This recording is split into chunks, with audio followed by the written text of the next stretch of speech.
उपराष्ट्रपति जगदीप धनखड़ का पद अब आधिकारिक तौर पर खाली हो गया है। धनखड़ ने इस्तीफा दे दिया है। राष्ट्रपति द्रौपदी मुर्मू ने उनका इस्तीफा भी मंजूर कर लिया।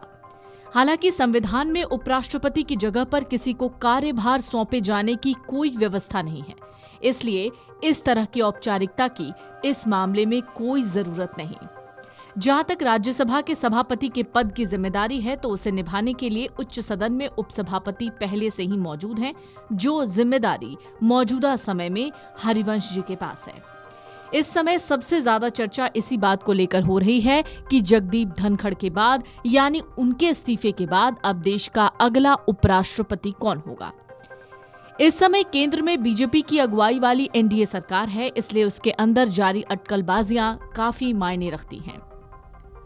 जगदीप धनखड़ के बाद सबसे बड़ी चर्चा इसी बात पर है कि उनकी जगह देश का उपराष्ट्रपति यानी वाइस प्रेसिडेंट कौन होगा, क्योंकि संविधान के आर्टिकल 64 से लेकर 68 तक जो भी प्रावधान है उसके तहत उपराष्ट्रपति का चुनाव एक निर्वाचक मंडल करता है, जिसमें लोकसभा और राज्यसभा के सदस्य शामिल होते हैं।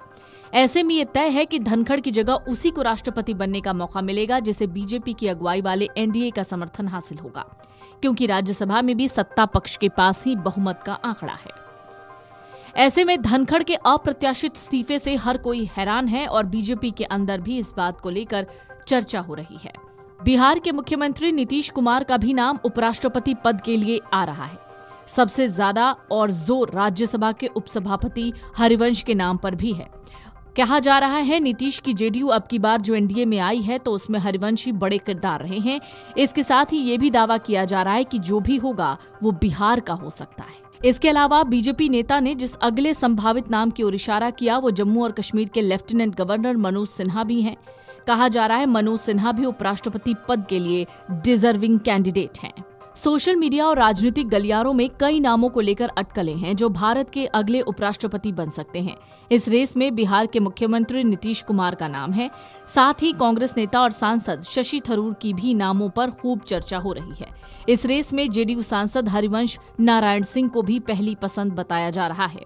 सोशल मीडिया पर कई नाम हैं। कयास लग रहे हैं धनखड़ का उत्तराधिकारी कोई भी हो सकता है। नीतीश कुमार अगले उपराष्ट्रपति हो सकते हैं, ये चर्चा इस वक्त इंटरनेट पर है। नीतीश कुमार का नाम आना लाजमी भी लग रहा है। इस साल बिहार विधानसभा चुनाव है। नीतीश कुमार अभी चुनाव में पूरी तरह से एक्टिव नहीं है।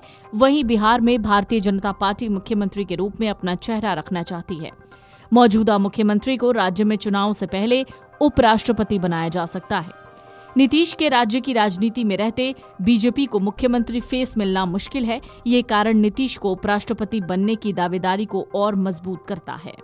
मीडिया रिपोर्ट्स के मुताबिक जेडीयू सांसद हरिवंश नारायण सिंह को भी उपराष्ट्रपति पद के लिए बताया जा रहा है। इस लिस्ट में उनका भी नाम है, क्योंकि वो वर्तमान में राज्यसभा के उपसभापति हैं। संविधान के नियमों के अनुसार हरिवंश धनखड़ की अनुपस्थिति में नए उपराष्ट्रपति के निर्वाचित होने तक राज्यसभा के सभापति का कार्यभार संभालेंगे।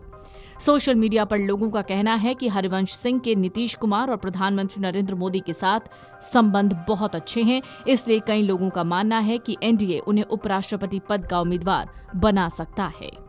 हालांकि इन सब के बीच आरिफ मोहम्मद खान का नाम भी है। केरल के पूर्व राज्यपाल रह चुके हैं, अभी वो बिहार के राज्यपाल हैं। वो एक चर्चित और मुखर राजनेता के रूप में भी जाने जाते हैं। उनकी दिल्ली की यात्रा और राजनीतिक अस्थिर राजनीति में उनकी सक्रियता ने बीजेपी और एनडीए गठबंधन के भीतर ये संभावना जगाई है। Video desk amarujala.com। अगर आप ये वीडियो YouTube पर देख रहे हैं तो हमारे चैनल को सब्सक्राइब कर बेल आइकन दबाएं और Facebook पर देख रहे हैं तो हमारे पेज को लाइक करें।